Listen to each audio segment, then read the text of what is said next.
Bonjour et bienvenue dans le podcast du Human Factor.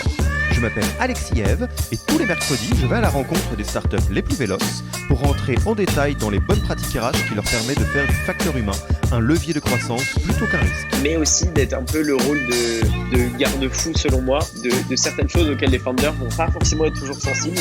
Le Human Factor, ce n'est pas qu'un buzzword. C'est aussi le nom de notre premier livre. Les clés de l'alignement entre associés, d'une organisation adaptée ou encore de la bonne relation à son travail. The Human Factor, c'est 100 pages de retour terrain des plus belles startups et de bonnes pratiques actionnables. Si vous voulez en savoir plus, allez tout simplement sur www.yaniro.co/book, B-O-O-K. On met le lien dans la description de l'épisode. Pour l'heure, je vous laisse avec l'invité d'aujourd'hui et vous souhaite une bonne écoute. Bonjour Hugo, comment vas-tu ? Bonjour Alexis, ça va très bien. Ouais, bah écoute, c'est vraiment un plaisir de t'avoir aujourd'hui sur le podcast du Human Factor de Yaniro.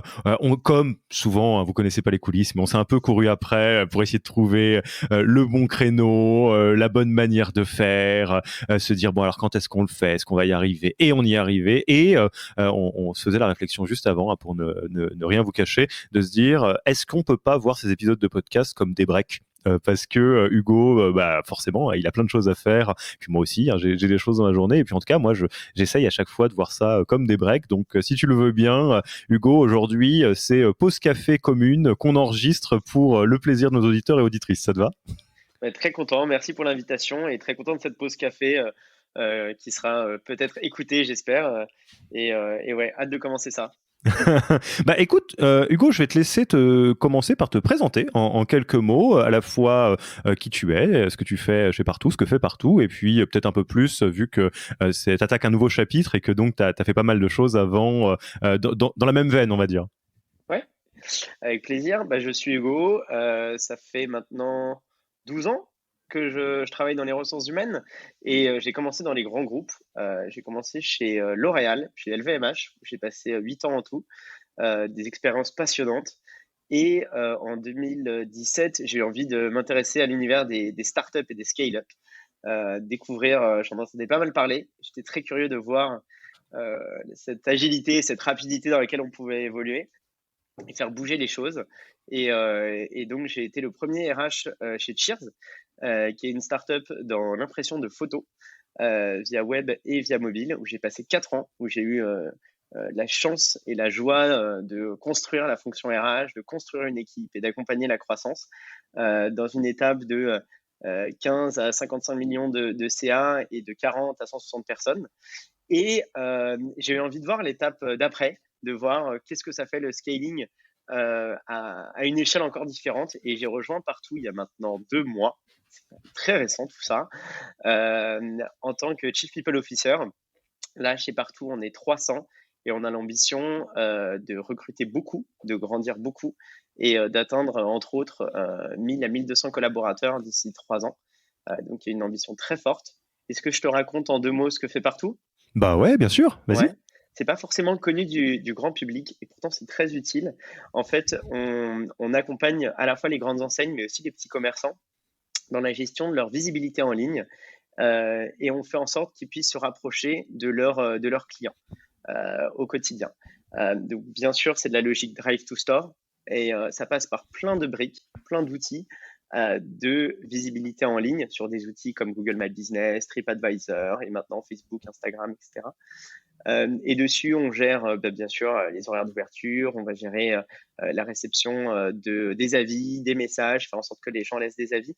Tout ça pour booster le SEO de ces lieux d'intérêt et faire en sorte qu'ils arrivent à se connecter encore mieux à leurs clients. Et ça marche super bien. Donc c'est pour le moment un super succès dont on est très fiers. On se développe en France et à l'international aussi. Espagne, Italie, Amérique latine, Inde et autres. Et avec, comme je disais, des belles ambitions de croissance. On est très contents.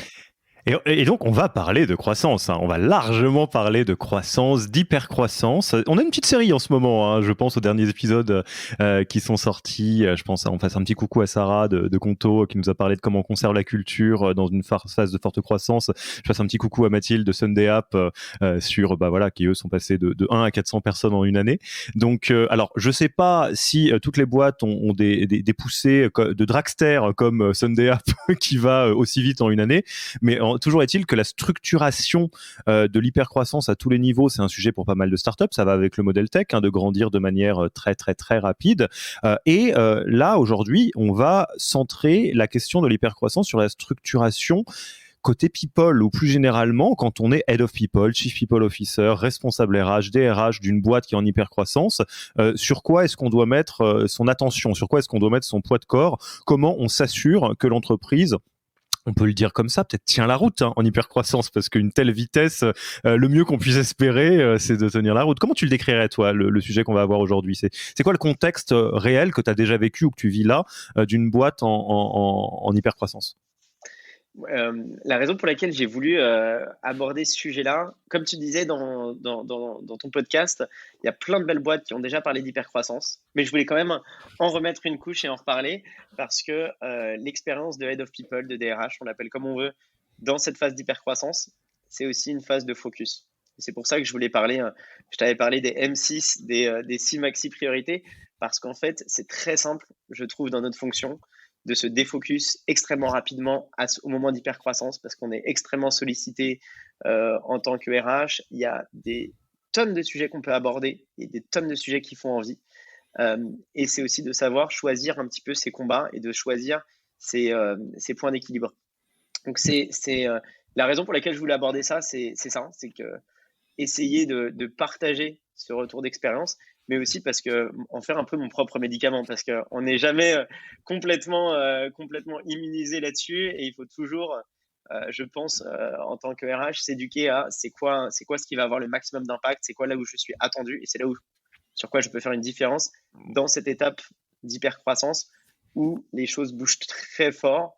Et en fait, il faut avoir, je pense, le regard sur le long terme et de se dire, OK, sur ce que je suis en train de faire, qu'est-ce que ça va changer dans 1 an, dans 2 ans, dans 3 ans? Alors que tout le monde nous happe sur, il faut valider ça pour ce soir, il faut valider ça pour demain.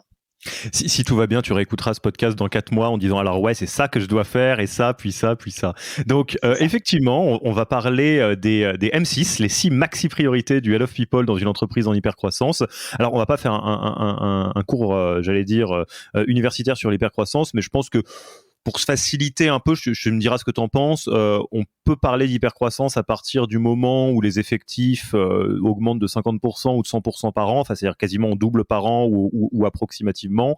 Quand on ouvre des pays aussi, évidemment, on pourrait rajouter là-dedans le rachat ou la fusion avec d'autres structures. Enfin, en gros, tout ce qui fait que le nombre de personnes nécessaires pour porter la croissance financière ou économique de la boîte fait que c'est beaucoup de monde très vite. Moi, je le dirais un peu comme ça. Comment tu le dirais, toi? Ouais, ben, je pense que ta définition est la bonne. Je pense pas qu'il y en ait une. J'ai essayé de regarder en ligne et j'ai vu qu'il y en avait pas mal de différentes.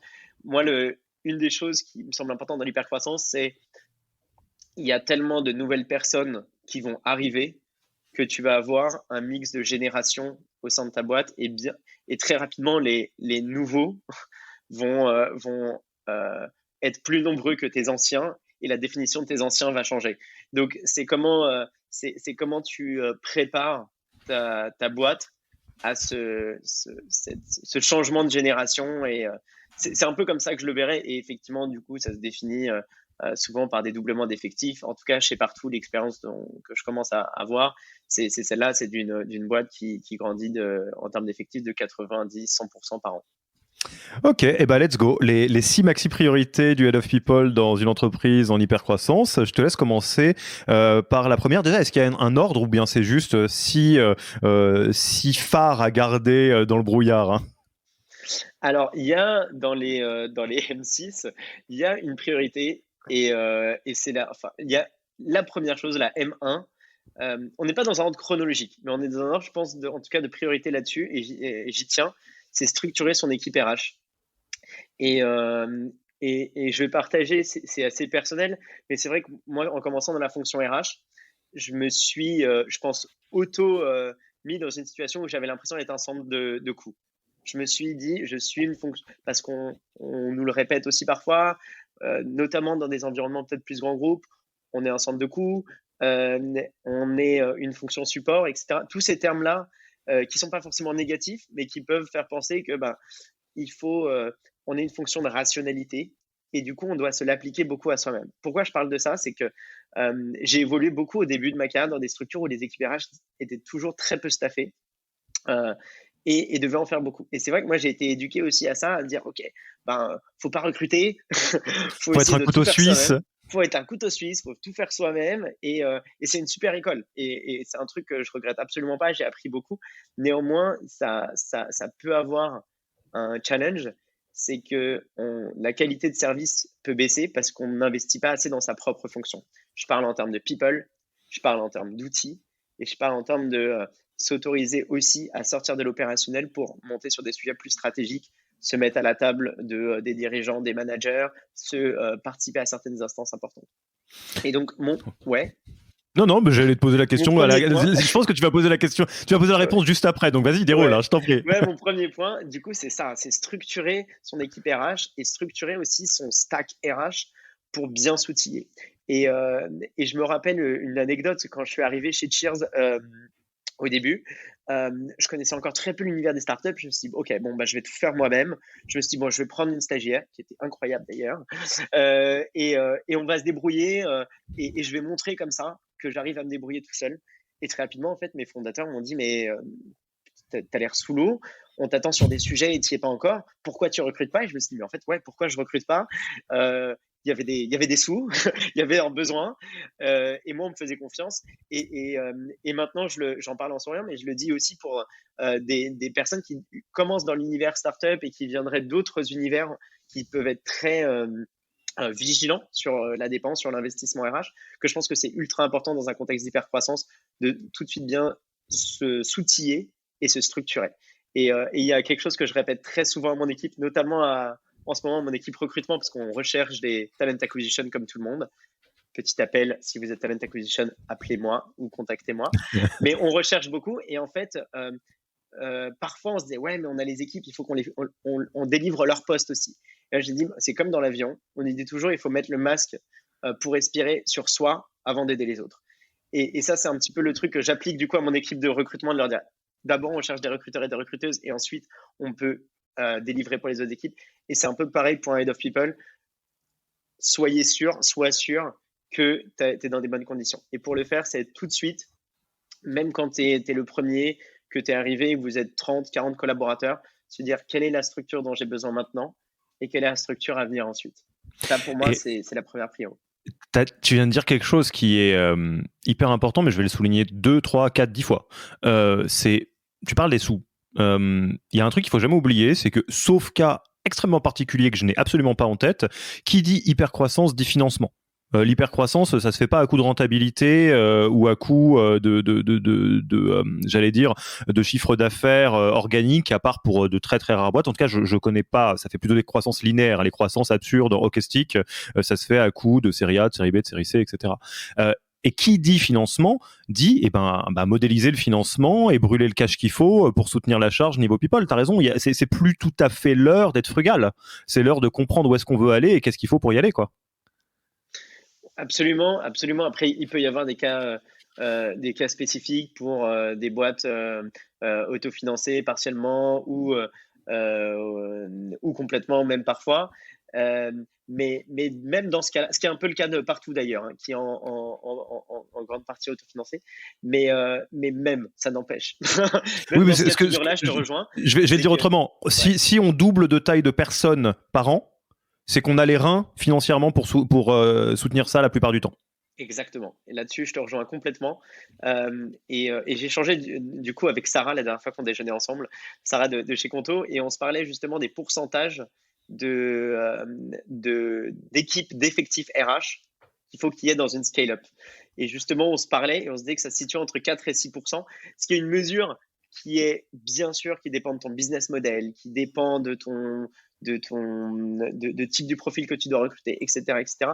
Mais souvent, même si il faut pas l'appliquer à la lettre, c'est quand même un bon indicateur, un bon repère, parce qu'en fait, très souvent, en tant qu'équipe RH, on est très en dessous de ça. Donc au moins, ça te permet aussi de se dire que ce ratio-là, en fait, c'est un ratio où on peut délivrer un bon service aux managers, un bon service aux équipes. Alors, je suis hyper frustré parce qu'on aurait pu faire un épisode que là-dessus, mais je sais qu'il y a encore 5 maxi priorités, mais je vais quand même te poser la question. Un petit appel, Hugo, Sarah, toutes les personnes qui bossent là-dessus, mettez-vous ensemble et écrivez le predictable revenue de la fonction people, de comment on structure une équipe qui grandit, de la même manière que predictable revenue a théorisé beaucoup de choses sur les sales, etc. Dans les très très grandes lignes, c'est quoi les guidelines que tu donnerais à une boîte qui grandit, c'est-à-dire à partir de X, si vous n'avez pas déjà au moins quelqu'un qui gère les RH, vous vous mettez un peu dans la merde, hein, pardon mon expression. Quand vous êtes 100, pour structurer une équipe, ça serait bien qu'il y ait telle personne. Qu'est-ce que tu as en tête, forcément vu d'avion, pour qu'on puisse regarder les autres maxi priorités? Ouais, et je le dis de ma fenêtre, donc de mon expérience, Ouais, t'as pas encore écrit et le tant mieux bouquin, si hein. ça peut aider. Voilà, j'ai pas encore écrit. Mais en vrai, moi je dirais à 30 salariés, il te faut un HR manager et aussi un workplace manager qu'on peut appeler office manager. Moi, j'aime pas le terme office manager parce que je trouve que l'office, la vie de travail, elle se fait maintenant aussi chez soi et au bureau, donc un workplace manager. Quand vous êtes 50, euh, il faut avoir un TA. Je sais que parfois, les talent acquisition, on aime qu'ils arrivent avant les office ou workplace managers. Ça dépend de votre culture, ça dépend de vos besoins. Je t'arrête avant que tu passes à plus de salariés. Tu peux définir dans les très grandes lignes les responsabilités d'un HR Ouais, manager, workplace manager, talent ouais. acquisition? Pour moi, le HR manager, si ça se passe bien, c'est ton futur ou ta future head of HR qui est là en place là pour mettre en place tes premiers process, ton stack RH, tes premières data RH, euh, et accompagner tes collaborateurs dans cette phase de scaling avec les premières formations, les premiers workshops en interne. C'est ton généraliste en fait. Ton workplace manager, pour moi, c'est l'ancienne, je pense, définition de l'office manager, c'est la personne dont l'étoile du Nord, c'est le NPS. C'est le NPS des salariés. Comment je fais que mes salariés soient engagés et envie de rester? Donc, en grande partie, c'est le bien-être au travail, la vie de bureau, la communication interne. Je dis pas que c'est tout ce qui fait le NPS, mais ça a un impact sur le NPS, on va dire, du mood du C'est quelqu'un qui quotidien. se lève le matin ce qu'on appelait il y a longtemps le happiness, chief happiness officer, tout ça. Enfin, des personnes Ouais, dont l'étoile du Nord, c'est le fait que tout le monde se sente bien, quoi. ouais, voilà. Moi, j'aime bien le titre workplace parce que c'est fait en sorte que le workplace, dans son sens physique et dans son sens un peu symbolique, soit à l'image de la culture. Le talent acquisition, je pense pas que j'ai besoin de le décrire. Je pense qu'au départ, c'est important que ce soit un profil qui soit généraliste. Après, dans certaines boîtes, très rapidement, ça va être quelqu'un focalisé sur la tech, sur les recrutements tech, et quelqu'un qui soit hors tech. Mais ça dépend des besoins de chaque orga. Et après, après 100 salariés, c'est le moment où je pense qu'il faut commencer à avoir une vision qui est plus de, surtout quand on est en hypercroissance, quand on est 100 et en hypercroissance, on sera 200, 250, 300 très rapidement. Et c'est là où il faut commencer, selon moi, à réfléchir à ces piliers RH. Donc, bien sûr, il y a la talent acquisition. Pour moi, il y a un deuxième pilier qui sont les HR Ops. C'est toutes les expertises que j'aime bien appeler plus techniques de RH, qui vont être le légal, qui vont être les SI RH, qui vont être la data RH, qui vont être le comp and ben, et voilà, tout ce qui va être paye et administration RH. Pour moi, il y a un troisième pôle qui est alors que moi j'appelle la people experience, dans lequel pour moi c'est le trajet du salarié, du collaborateur dans l'entreprise, de l'onboarding, en passant par sa formation, en passant par ses évolutions et jusqu'à son offboarding. Donc, il va vraiment gérer cette partie de suivi, d'accompagnement du manager, d'accompagnement des équipes, d'écoute et de développement à fond des compétences. Et ça, moi, je suis en train de le développer pour que ce soit orienté par métier.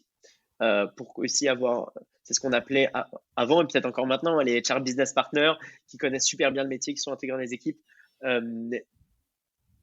Pour moi, ça apporte une cohérence encore plus forte et un accompagnement des métiers encore plus fort.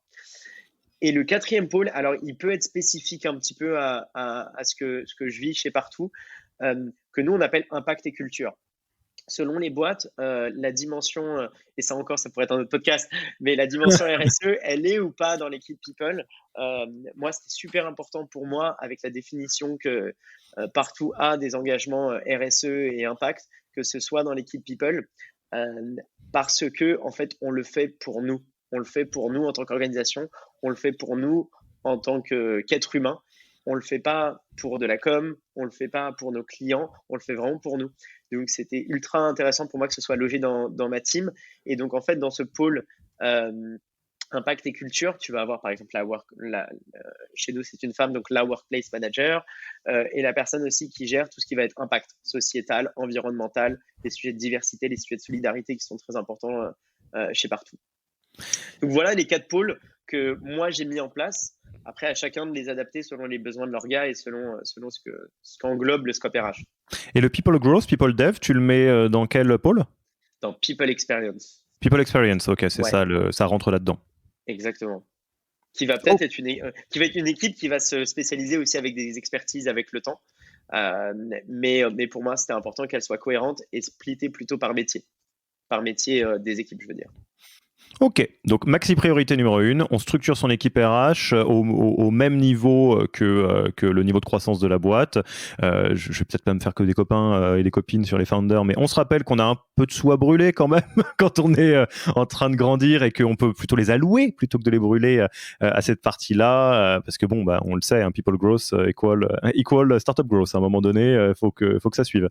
Ok, maxi prio numéro 2. La M2, pour moi, tu parlais des founders, c'est rigolo, tu as préparé ma transition, c'est accompagner les founders.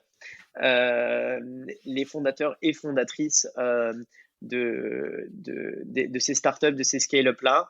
Moi, j'ai vécu les 2 expériences en étant le premier RH et en succédant à quelqu'un d'autre qui avait eu cette fonction RH. Et dans les 2 cas, il y a un accompagnement qui est nécessaire parce que déjà au début, il y a même pour ce head of HR là, il y a un besoin d'étalonnage. Il y a un besoin de savoir ce qu'on attend de moi. Ouais, les entretiens, c'était très cool, le case study, etc. Mais au départ, quelle est la vision qu'on partage du métier? Comment on définit le scope RH? Jusqu'où on peut et on veut aller? Et c'est une phase qui est ultra importante parce que en tant que founder, la définition du métier RH, du métier people va être très différente.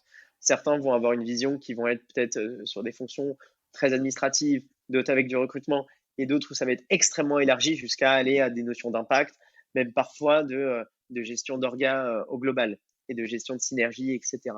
Donc, pour moi, il y a une première chose, c'est dans l'accompagnement des founders, il faut le faire aussi pour soi, pour pouvoir s'étalonner et de se dire, OK, je suis dans tel environnement et c'est ça qu'on attend de moi, mais c'est aussi ça que je peux demander si j'ai besoin de faire bouger les choses.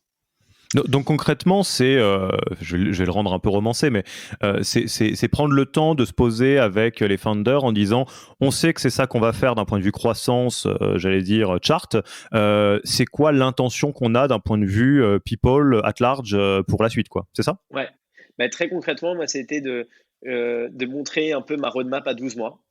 Okay. De montrer mon organigramme cible pour voir déjà la réaction de OK, du coup, mon équipe fera peut-être 25 personnes l'année prochaine. Est-ce qu'on en parle? Et voir aussi la réaction. Je pense que ça peut être ultra intéressant et de dire pour moi, dans les 12 prochains mois, c'est ça les projets qu'on doit mettre en avant. Vous êtes d'accord? Qu'est-ce qu'on se dit par rapport à ça? Et ce qui permet déjà de clarifier le scope, les attentes. Ça peut paraître ultra basique ce que je dis, mais très souvent, on peut être, encore une fois, en hypercroissance, on peut être emporté dans un flux. On va juste suivre ce qui a été décrit dans les OKR et pas affirmer ses convictions et pas affirmer les choses auxquelles on croit. Et ça, je pense que c'est ultra important que les founders puissent capter très vite en fait, c'est qui ce RH que j'ai dans mon organisation? Parce qu'en fait, dans ce rôle-là, et je pense au moins autant, voire plus que dans d'autres, on doit prendre des décisions qui définissent vraiment l'identité de la boîte dans laquelle tu es. Quand tu prends des décisions people, tu parles en fait au-delà de certaines décisions business parce que tu es vraiment en train de définir ta culture. Et souvent, le DRH, le Head of HR doit dire ce genre de choses. C'est du coup super important de s'aligner sur les valeurs, la culture, mais puissance 1000 en fait. Faut que le DRH il surcomprenne et il puisse comprendre tous les détails de la culture et de la vision pour pouvoir bien être à l'aise sur son scope, selon moi. Et bien être compris de ses founders. Et quand tu parles de, du coup, ce côté s'aligner avec les founders, c'est essentiellement sur vision, mission, valeur, ou il y a d'autres éléments aussi? Ce que tu disais, et le scope RH. Le scope RH, comment tu définis ma fonction? S'il y a des arbitrages à faire, est-ce que c'est OK que ce soit moi qui les fasse? euh, à quel moment on a besoin de co-construire et à quel moment c'est une décision qui est purement RH. Je pense que c'est ultra important aussi de définir ça. Dans, aussi, je trouve, dans les startups en hypercroissance, ce qui est intéressant, c'est de se dire aussi euh, où on va sur euh, où on va sur nos priorités RH, c'est quoi les sujets qu'on a envie de tacler en premier, mais aussi d'être un peu le rôle de garde-fou, selon moi, de certaines choses auxquelles les founders vont pas forcément être toujours sensibles, qui vont être le cadre légal, qui peut paraître un peu boring, Un peu contraignant. ouais. En fait, moi, et je vais parfois à contre-courant d'autres DRH de startups sur ce sujet-là, je suis assez à cheval sur les sujets légaux. Pas parce que juriste, passé de ça, mais plus parce que pour moi, ça parle d'éthique en fait. Si la loi, elle a été faite d'une certaine façon dans un pays, c'est parce qu'à un moment, on a décidé que c'était les règles du jeu de communauté. Et pour moi, c'est important que ces règles de jeu de communauté, elles soient intégrées pour qu'ensuite les règles que tu mets en place dans ta startup soient aussi suivies. Et la culture, c'est quoi? C'est des rituels et des règles. Donc, c'est là où je trouve que, euh, sans être à la virgule près sur la moindre des choses, c'est ultra intéressant aussi de rappeler ce rôle RH qui est d'être le gardien du temple sur des sujets plus légaux, des sujets éthiques aussi. Et donc voilà. Et je trouve que on en revient aux valeurs. On en revient aux valeurs et à tes convictions RH. Et en fait, euh, je trouve que faire cet exercice-là très tôt, et moi, c'est ce que j'ai la chance de faire chez Partout depuis 2 mois. Je vois les founders extrêmement régulièrement là-dessus, et c'est ce que j'avais fait aussi chez Cheers, on se parlait très souvent. Ça permet de s'aligner, et ça permet de gagner en force et en conviction et de frapper encore plus fort dans son plan d'action et dans ses actions. Donc pour moi, c'est ultra important, et ça permet aussi ouais, je me répète, mais de définir ta place en tant que HR dans ta startup et dans ta boîte. Et ce qui est indispensable dans un contexte d'hypercroissance où toutes les équipes vont grandir vite et il faut très vite savoir ton équipe, elle est là pourquoi en fait. Et alors attention, question un peu poil à gratter peut-être. L'orga, parce que tu parlais de l'organigramme de ton équipe, mais il y a l'organigramme et l'organisation en général, de qui on met où, comment on se structure pour aller chercher telle ou telle croissance ou tel objectif. De ton expérience ou de ton avis, c'est une responsabilité de founder, de board, de HR, d'un peu des trois. Enfin, qui est censé mettre le plus d'énergie là-dessus? Selon moi, ça dépend de la maturité de ton organisation et aussi du stade où en sont les responsables des différents départements.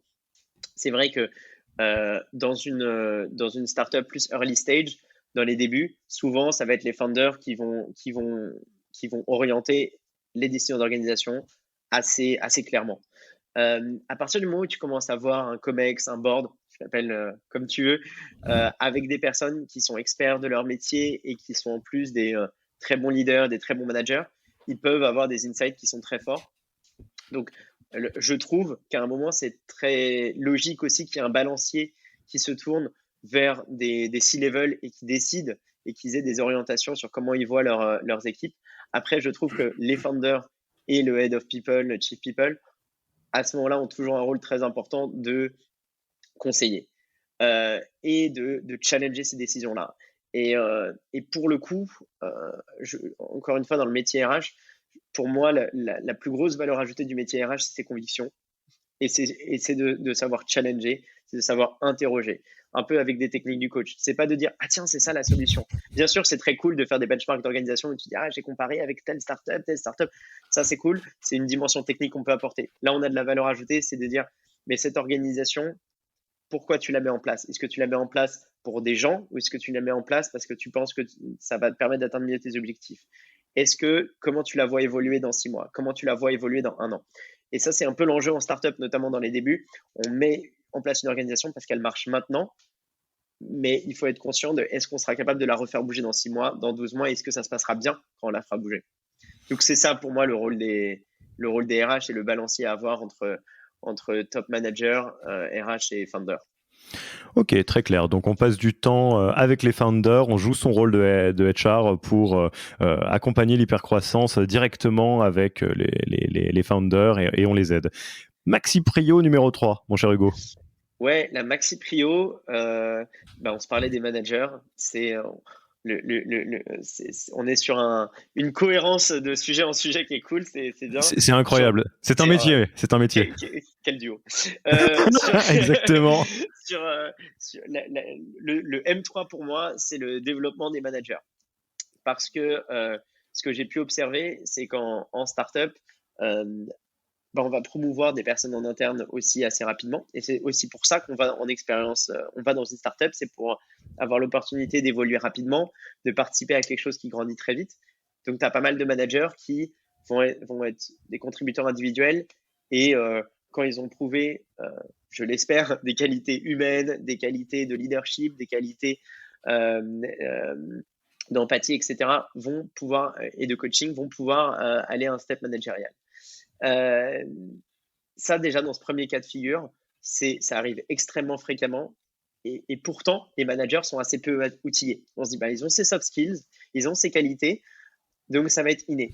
Ça l'est pas. Et ça, c'est un vrai enjeu. C'est que c'est une pratique. Pour moi, le management, le leadership, c'est comme un sport. Ça se pratique. Et je dis ça, mais je suis très peu sportif. Mais ça, ce sport-là, pour un manager, c'est indispensable de le pratiquer souvent. Et en fait, la pratique avec son équipe ne suffit pas, selon moi. Il faut que ce soit une pratique qui soit partagée avec des pairs, avec des experts dans le domaine, avec des lectures, avec des concepts, avec différents types de situations qui permettent de challenger les habitudes, parfois bonnes, parfois mauvaises, qui sont prises au quotidien. Donc pour moi, c'est le job de HR dans une hypercroissance de le faire à titre personnel en coachant les managers, en étant très proche de ces managers, mais aussi savoir s'entourer de coachs externes, d'organismes de formation qui font ça bien, et aussi de créer une communauté. Moi, je trouve que ce qui est assez beau en startup, c'est de se dire, il y a tous ces managers qui sont managers parfois pour la première fois. Ils ont besoin d'être inspirés par des experts, par des personnes peut-être plus expérimentées qu'eux, mais ils ont aussi besoin d'échanger énormément entre eux. Et moi, ce que j'avais adoré dans mon expérience précédente aussi, c'est créer cette communauté, notamment grâce au co-développement, où ils allaient se retrouver toutes les 2 semaines pour échanger sur les problématiques managériales. Moi, j'étais même plus là, en fait, et ils échangeaient et ils s'alignaient sur des cas très concrets qu'ils avaient vus. Parfois, un coach pouvait intervenir pour remettre un petit peu de théorie et un peu de concept là-dedans, mais ensuite, ça devenait très autonome. Et pour moi, c'est une clé de succès de créer cette communauté managériale très tôt au sein de ta startup en hypercroissance. Et ça, sur l'accompagnement des managers, bon, évidemment, on a que du bien à dire de ça. On a quand même plus ou moins monté une boîte là-dessus, donc globalement, on est assez d'accord. Je vais pas rentrer dans les détails, mais il y a juste deux messages clés que j'aimerais passer à celles et ceux qui nous écoutent. Tu me diras si tu es d'accord. Pourtant, c'est des grandes banalités. Hein.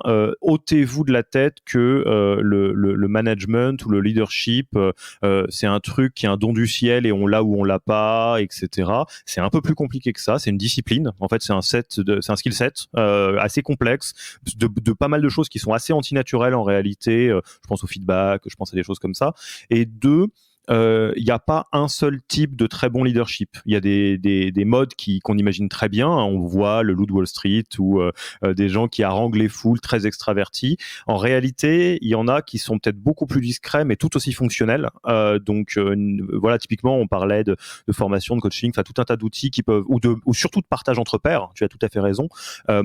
Ça permet de s'ouvrir à comment est-ce qu'on aide des managers à construire un style de leadership qui est personnel et qui fonctionne par rapport à l'environnement, quoi. Donc n'oubliez jamais ça et donc effectivement aidez-les, outillez vos managers parce que c'est assez difficile. On a peut-être oublié de le dire, mais c'est pas simple le management en startup. Et je peux pas résister à rebondir juste sur ce que tu as dit que j'aime beaucoup sur le fait du style de management qui est pour moi ultra vrai. C'est que parfois on essaie de se caler sur le style de management de son boss par exemple. Oui, c'est le grand classique. Tu as été bien managé, du coup je vais faire comme ça. Exactement. Et ou alors, ah, ce style de management-là, il a très bien marché dans mon équipe précédente, dans ma boîte précédente, je vais le recalquer. Ça dépend d'un contexte. C'est pour ça que c'est très compliqué. C'est que ça dépend d'un contexte. Tu vas avoir une équipe qui va être plus ou moins junior de tel ou tel métier. Ils vont avoir des attentes différentes et aussi, ils vont avoir des besoins différents. Manager quelqu'un qui est plus junior, ça va pas être la même chose que manager quelqu'un qui est déjà peut-être un head-off et qui n'a pas forcément le même besoin, pas seulement de supervision, mais d'inspiration, etc. Ça dépend aussi de la culture de ta boîte. Moi, je sais quand j'ai mis en place le codev, j'ai passé, on avait une super coach et j'ai passé, je crois, 2 heures. Je lui ai envoyé une tonne de documentation, je lui ai envoyé notre culture book, je lui ai envoyé plein d'articles qu'elle a lus. Et ensuite, on a une conversation de 2 heures avec moi et ensuite, elle a parlé avec les founders pour qu'on lui raconte la culture, de comment ça se passe. Et on parlait pas mal de situations critiques. Ça, quand ça se passe chez nous, on trouve ça génial. Ça, par contre, quand ça se passe chez nous, c'est ultra. C'est quelque chose qui n'est pas très valorisé, c'est quelque chose qu'on n'apprécie pas trop. Et, euh, et je lui ai dit, c'est ultra important parce que dans une autre boîte, ça va pas être des comportements qui vont forcément être top ou qui vont forcément être valorisés. Il faut que tu saches sur quoi nous, on attend nos personnes. Ouais, tout à fait. Et petite question là-dessus, j'en profite. Hein, j'ai dit que c'était un café, hein, donc je pose pendant le café, je pose une question Là, on en est au troisième café, là. à l'ami Hugo.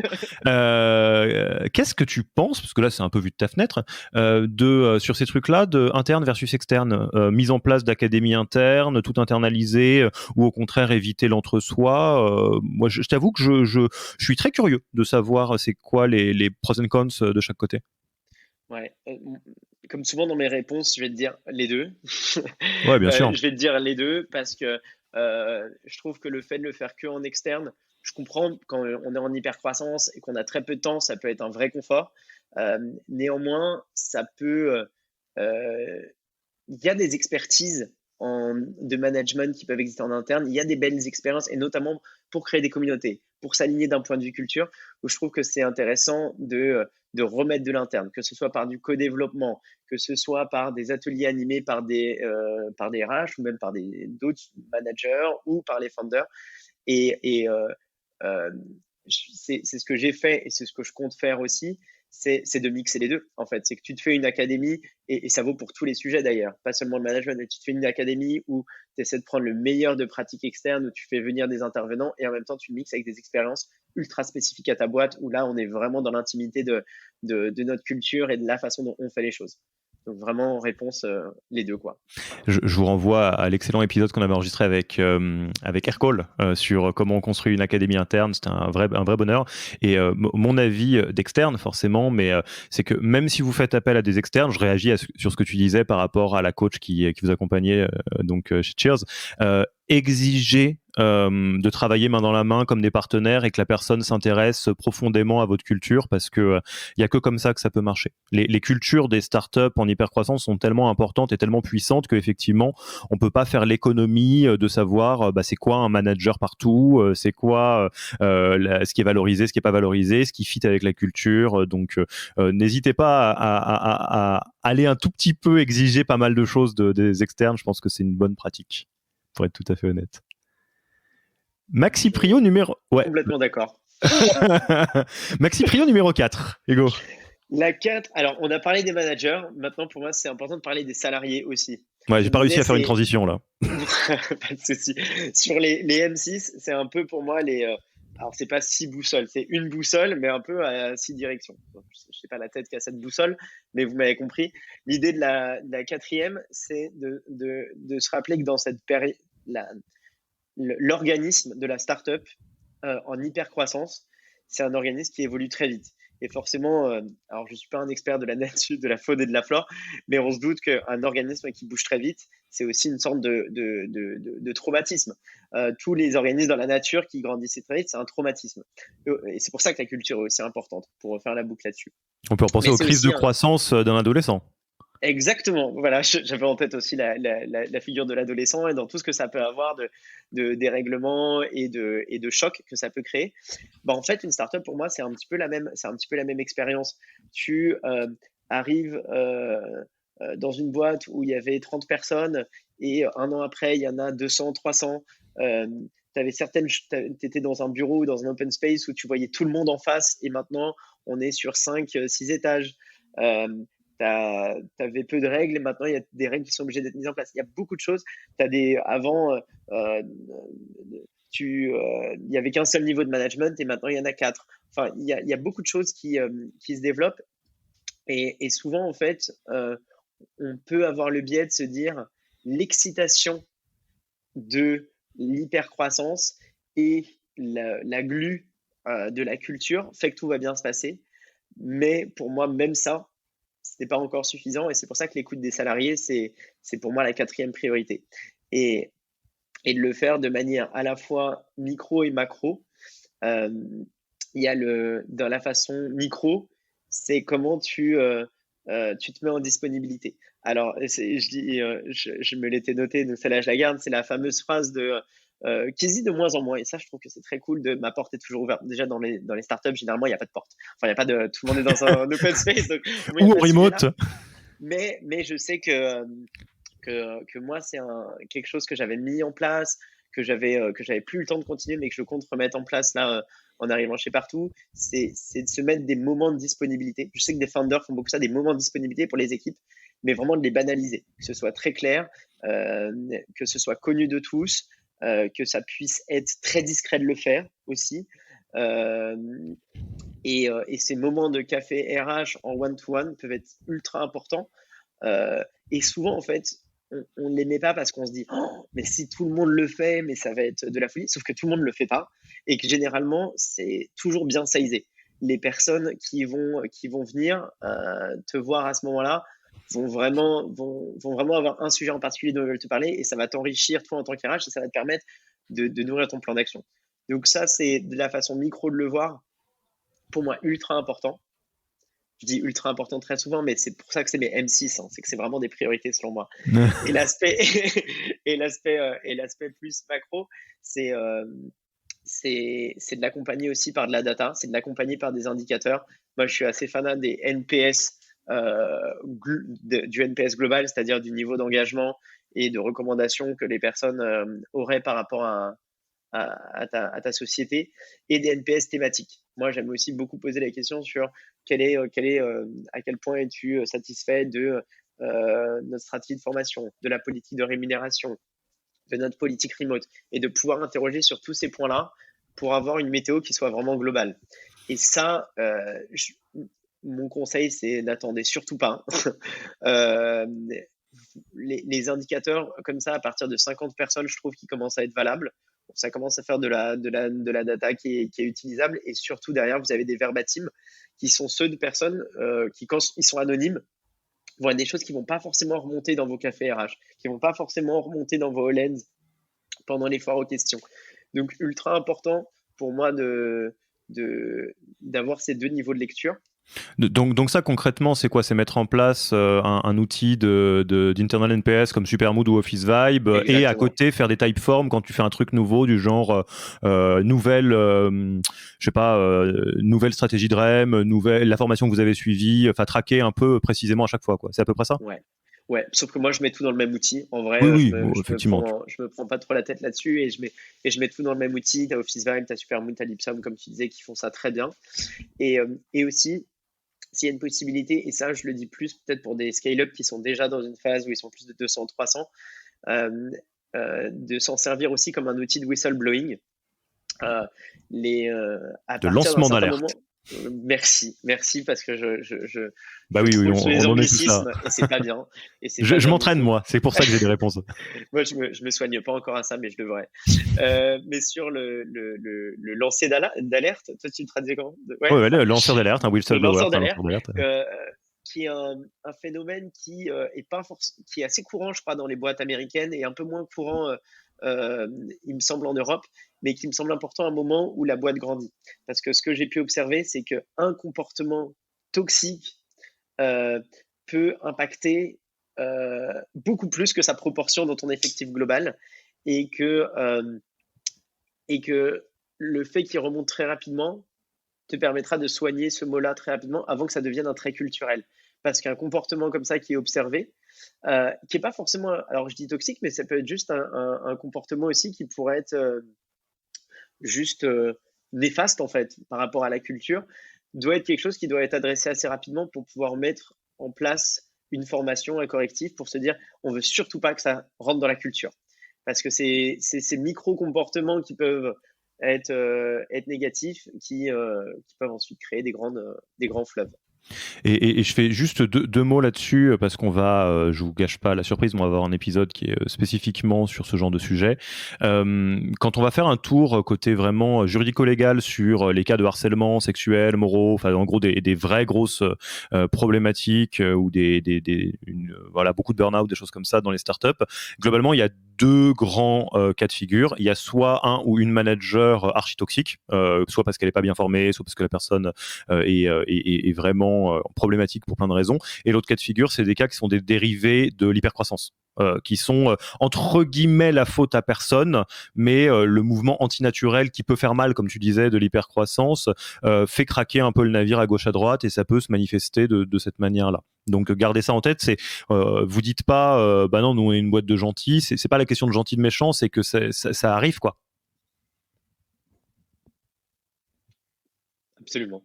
Vous n'avez pas vu, mais Hugo était en train de méditer, de dire voilà, cette phrase est pleine de sens. Je buvais tes paroles et non, je pourrais pas être plus d'accord avec ce que tu dis. C'est surtout parce qu'on se répète le mot culture à chaque phrase pendant ce podcast et globalement pendant les podcasts qui parlent de croissance en startup. Et ça peut être vraiment un culture killer, un tueur de culture qui peut intervenir. J'essaye, qui peut intervenir et c'est pour ça qu'il faut. Moi, je suis plutôt de la philosophie qu'il faut rien laisser passer, mais pas dans le sens punitif, dans le sens éducatif. Bien sûr, s'il y a des choses qui doivent être punies, elles le seront, mais parfois, c'est aussi juste de faire de l'éducation.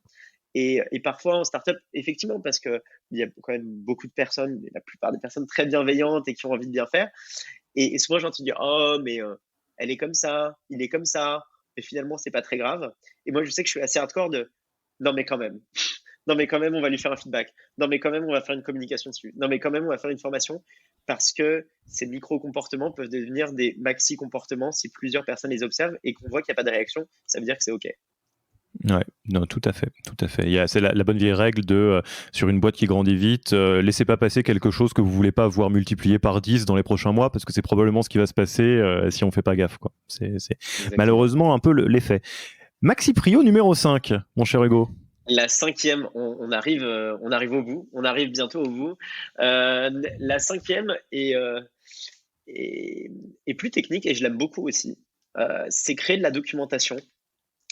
Ce qui n'était pas inné pour moi forcément en venant de grands groupes où finalement la documentation c'est une documentation qui va être très légale et beaucoup d'intranets et parfois en fait divisée dans certains départements. Et moi, ma recommandation... Je viens d'entendre le mot intranet pour la première fois depuis 2005, je crois. C'est parce que quelqu'un me l'a redit la semaine dernière, donc je crois que ça revient à la mode. Il faut faire très attention. Non, mais c'est tout à fait, ça fait sens en soi. Hein. Et un Notion, est-ce que c'est pas un intranet quelque part? Bon. Le mot intranet a un retour de fame, donc je fais partie de ceux qui veulent le réintroduire.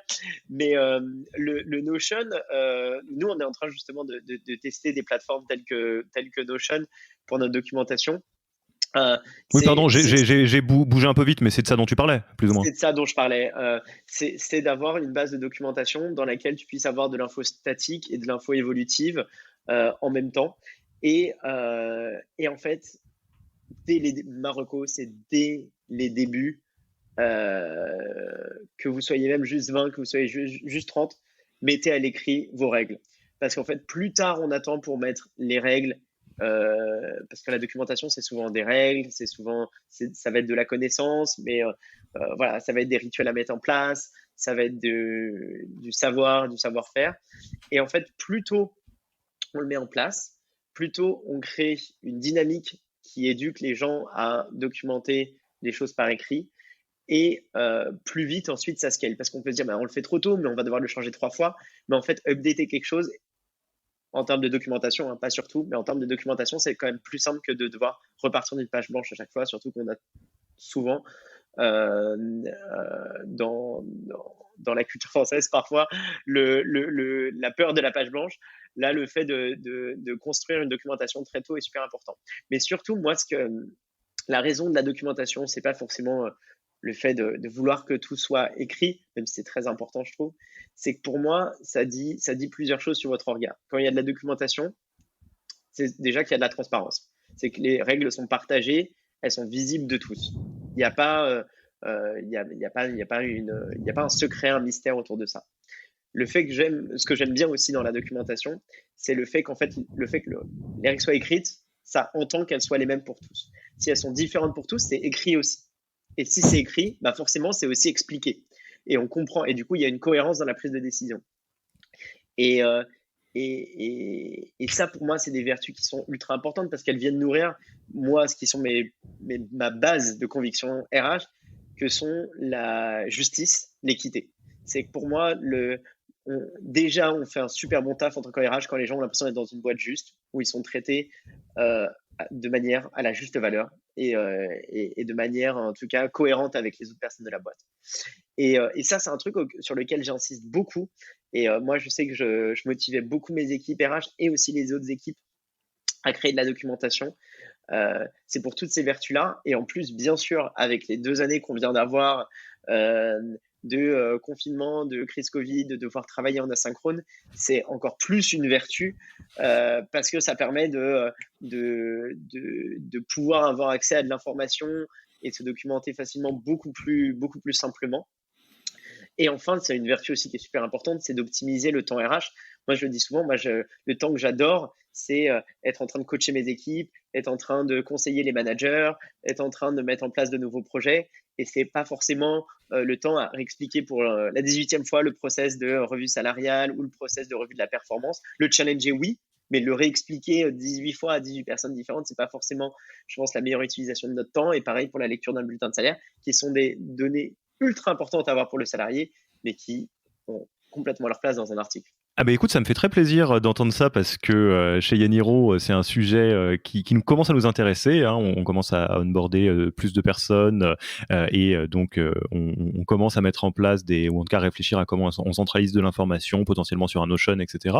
Et typiquement, je me posais la question de est-ce que Notion, donc ceux qui ne connaissent pas Notion, c'est un espèce de Wikipédia, c'est un mix entre Evernote et Wikipédia, c'est-à-dire c'est aussi facile comme en termes d'organisation qu'un outil de prise de notes standard, sauf que c'est en ligne. Et puis du coup vous pouvez avoir vraiment un Wikipédia de ce que vous voulez, et puis c'est très très très flexible.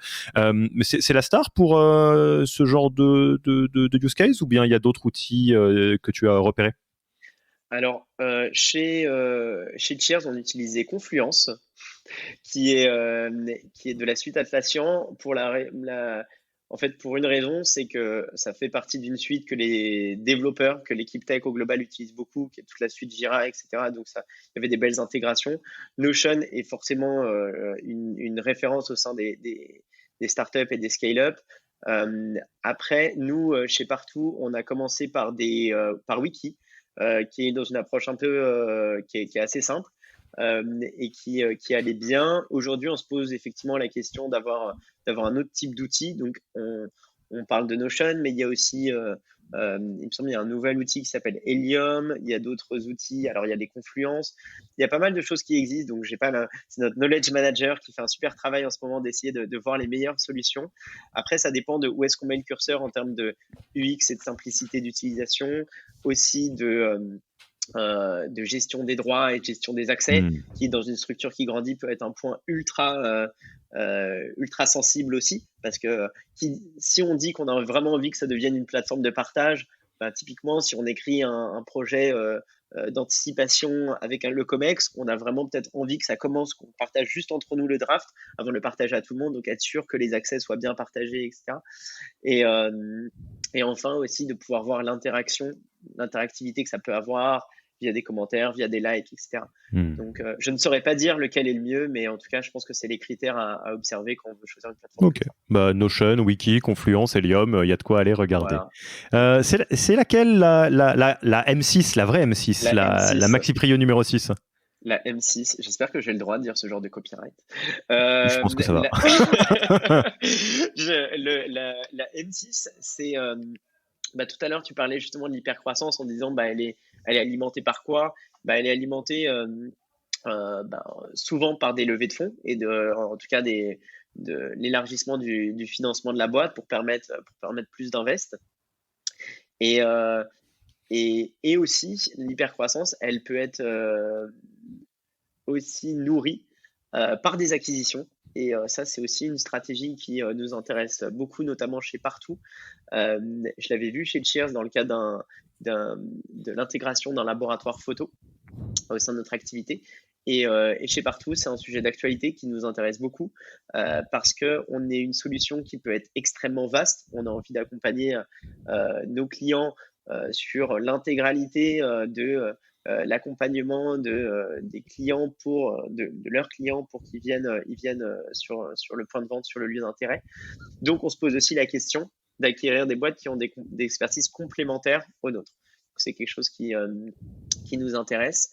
Et là-dedans, dans ces deux dimensions-là, à la fois la levée de fonds et l'acquisition, le rôle RH est pour moi super important et ça doit être une priorité à garder en tête. Tout à l'heure, je disais, c'est dans les discussions avec les founders, c'est quoi le rôle d'un RH?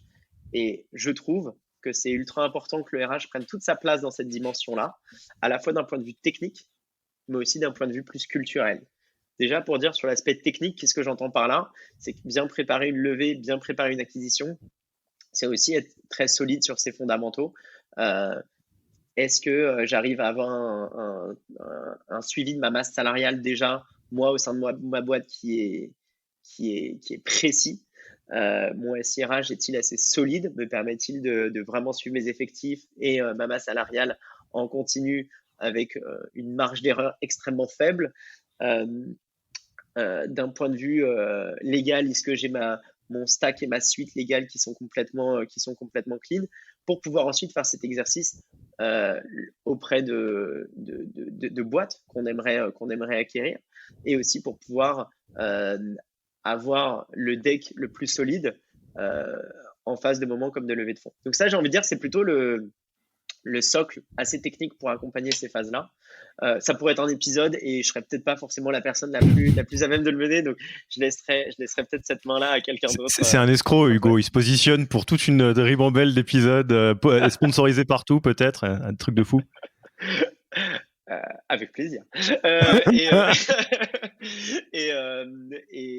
Et ensuite, il y a un aspect plus culturel, c'est que, alors là, je parle peut-être moins de la levée de fonds, mais je parle plus de l'acquisition, qui est aussi que des startups qui deviennent des scale-up et qui ont une certaine taille aussi pour accélérer leur croissance, comme je disais, doivent aussi passer par de la croissance externe, de la croissance par acquisition.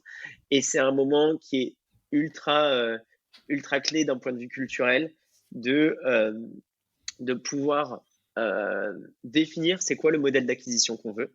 Est-ce qu'on veut que cette structure, ce soit une structure complètement intégrée, complètement immergée, ou alors est-ce que ça reste une communauté qui garde son indépendance au sein d'un écosystème plus large, ou alors ça devient vraiment, ça devient plus une filiale ou quelque chose qui est plus externe. Ça, déjà, ça reste à être défini. Et ça, bien sûr, c'est une décision qui est portée par les founders, qui est portée aussi par la boîte qui a ce projet-là en face, mais qui, derrière, va créer une roadmap qui va être très différente pour le head of people, de se dire, selon la modalité d'acquisition qui est décidée, ça va provoquer un process d'acculturation ou d'intégration qui va être différent. Et ça, je pense que c'est des questions qui sont très importantes pour les RH avec leurs founders, de dire, mais par rapport à notre projet, qu'est-ce que je vais devoir appliquer en termes culturels, comment je vais devoir accompagner ces nouvelles personnes-là. Et le challenge, moi en tout cas, c'est l'objectif que je me suis fixé, c'est d'avoir à minima le même niveau de service pour ces nouvelles équipes, voire encore supérieur, parce que c'est comme quand il y a une intégration, quand quelqu'un arrive, il faut surinvestir dessus. Il faut passer plus de temps, plus d'efforts, plus de coaching. Donc, je me dis que c'est pour ça que, en termes de niveau d'exigence de service pour ces nouvelles équipes-là, il faudra être encore plus au rendez-vous. Mais là, je parle un peu d'anticipation parce que c'est un projet qui va venir bientôt. Mais en tout cas, dans tous les cas, je pense que la pratique est bonne, de mettre beaucoup l'accent, le poids de corps là-dessus, parce que je pense qu'on peut le dire tel quel. Les acquisitions, les fusions, les rapprochements, les merges, tout ça, c'est invraisemblablement difficile. Et d'une manière générale, ça se passe plutôt mal que bien. Donc, tout ce qui peut être fait pour éviter que ça se passe trop mal, je pense, c'est le bienvenu. Et d'ailleurs, je le fais pas très souvent, je vais le faire là. Si vous nous écoutez et que vous l'avez beaucoup vécu en startup, soit des merges, soit des acquisitions, des fusions, des rachats par une entité plus grosse, etc., envoyez-nous un petit message, donc alexis@yaniro.co, parce que c'est un sujet, je pense, ça aiderait beaucoup de monde d'avoir des témoignages au travers du podcast Human Factor sur les bonnes pratiques ou les choses qui marchent pas, parce que bon, bah, je pense que ça reste un peu le dernier boss du DRH en startup, ce genre de choses là, non? C'est pour ça que je l'ai mis en M6. C'est que pour moi, ouais, ça regarde vers le futur, mais ça dit aussi beaucoup de qui on est en tant que boîte. Donc, je trouve qu'avec ça, la boucle est bouclée. Bon, Hugo, waouh! Si Maxi Prio, qui aurait pu être chacune un épisode du podcast, voire même un podcast tout court, donc un top pour l'esprit de synthèse là-dessus. Je pense qu'on a fait un bon tour et qu'on peut passer tranquillement à la fin de l'interview. On veut aller plus loin. On veut passer 10 cafés avec toi. On te contacte comment et par où? LinkedIn, un message avec plaisir. Là, je suis moins réactif que d'habitude parce que soyez indulgents, j'ai pris mon poste il y a 2 mois, donc je suis encore dans cette phase de découverte où ça me prend beaucoup, mais sur LinkedIn avec plaisir. Ok. Est-ce que tu as une ressource ou un livre, un blog, un podcast à recommander? Il y a un livre que j'aime beaucoup et on s'est beaucoup parlé de culture aujourd'hui et c'est un sujet pour toutes les startups et scale-up en hyper croissance. C'est What You Do is Who You Are. Alors à chaque fois j'écorche le nom, mais c'est Ben Horowitz et ça m'avait été conseillé par l'un des 2 founders de Cheers qui l'avait lu et qui m'avait dit en fait Hugo, t'as pas le choix, il faut que tu le lises parce qu'on était dans un moment où on travaillait beaucoup sur notre culture et on passait d'un moment où notre culture elle était un peu induite au moment où il fallait quand même qu'elle soit pas seulement écrite mais qu'elle soit vécue dans plein de rituels. Et en fait, Ben Horowitz, dans ce livre-là, raconte très bien comment la culture, en fait, c'est surtout véhiculé par plein de rituels, plus ou moins loufoques, plus ou moins sérieux, structurés ou pas. Donc, je recommande, déjà parce que c'est une lecture plaisante, et en plus parce que ça rappelle qu'en fait, les valeurs, c'est pas juste les écrire partout, c'est les faire vivre par des choses qui, en plus, peuvent être assez marrantes au quotidien. Ok, c'est bien noté. Je fais ma rengaine habituelle. Je m'en amusais avec Hugo tout à l'heure. Si ça fait plusieurs fois que vous entendez ce livre, bah, c'est peut-être qu'il faut le lire. Et moi, celui-là, je l'ai pas encore lu, donc je vais le mettre dans mon Kindle ou dans mon Audible. J'écoute beaucoup de livres audio. J'espère qu'il est sur Audible. Et enfin, tu connais notre tradition. C'est une de nos traditions préférées, hein, le passage de micro à un ou une nouvelle invitée, qui est à la fois une manière pour nous, évidemment, de rencontrer des personnes hyper intéressantes dont on ignorerait peut-être l'existence sans ce rituel, mais on le voit aussi surtout parce que évidemment les personnes qui sont citées n'ont pas forcément le temps ou ni l'envie ou quoi que ce soit, même si jusqu'à présent tout le monde a répondu présent, je crois, de venir sur le podcast. C'est surtout une manière de quelque part témoigner d'une admiration, d'une sympathie pour quelqu'un à travers ce petit exercice. Donc à qui passes-tu le Avec micro? plaisir. Ouais, alors Alexis, comme tu le sais, enfin c'est de ma faute, hein, j'aurais pas dû tarder à passer dans le podcast parce que du coup mes 2 personnes que j'avais en tête viennent de passer et d'ailleurs l'une des 2 j'ai écouté son podcast déjà et j'ai trouvé ça génial. C'était Adeline chez Gorgias et Sarah chez Conto et j'ai hâte d'écouter celui de Sarah aussi. Qui Et est celui sorti ce d'Adeline, matin au moment où on enregistre. ouais, j'ai commencé à l'écouter sous la douche et j'entendais plus rien. Donc, Mauvaise pratique, ne faites pas ça. très mauvaise pratique, on entend la moitié. Et je voulais vraiment écouter Sarah dans des très bonnes conditions. Et je recommande vraiment aussi l'épisode de Adeline, si vous ne l'avez pas écouté, sur la rémunération, où c'est vraiment une Incroyable, un masterclass. masterclass, hein, ce qu'ils Moi, font. j'ai pris des notes. Hein. Moi, j'ai pris des notes dessus. Donc, bravo Adeline.